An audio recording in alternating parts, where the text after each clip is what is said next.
There have been huge power cuts across Pakistan after a breakdown in the national grid. It's left cities including Karachi, Islamabad and Lahore without power. The energy minister said electricity would be restored nationwide within the next 12 hours. He said it wasn't a major crisis. Backup generators allow many crucial services like hospitals to keep their power going. Services have returned in some areas, but Pakistan often suffers from power cuts blamed on mismanagement and a lack of investment in the infrastructure. But let's go to Islamabad now and talk to our correspondent Caroline Davies. Caroline, just how bad is it?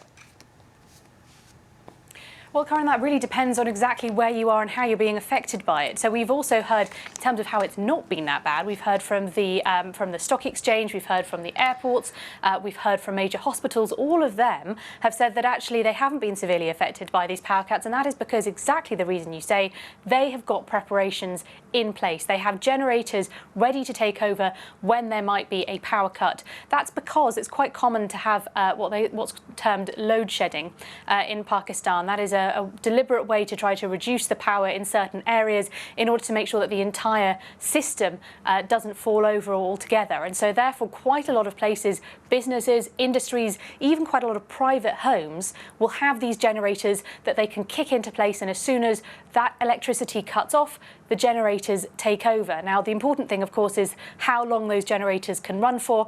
We know that hospitals often have very large generators, so do industries as well, to keep going. But private homes will have less long stored on those batteries. They might only have a matter of hours. So while at the very beginning of these sort of power cuts, that's okay for a lot of industries, the longer they go on, the more damage and difficulty there will be. And of course, there are other industries and many other homes that don't have these generators in place, and those people will be affected by these power cuts quite severely. Caroline, I've just been in South Africa, which is another country which is experiencing a lot of load shedding and has been for years. So you see people getting used to it and finding ways around the power cuts. But what's it being blamed on, and what's being done about it? So the power minister spoke earlier and said that there had been a fault in the system that had happened in southern Pakistan, and that happened at about 7:30 or just after 7:30 this morning, and that then caused multiple other outages across the country. Now, we have heard that some of the areas that power has come back.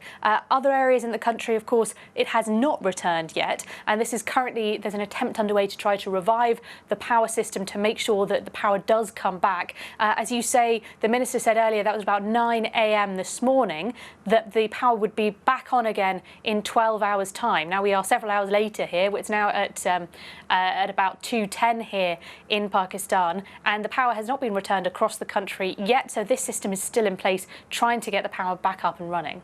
Caroline, thank you very much. Caroline Davies there in Islamabad for now.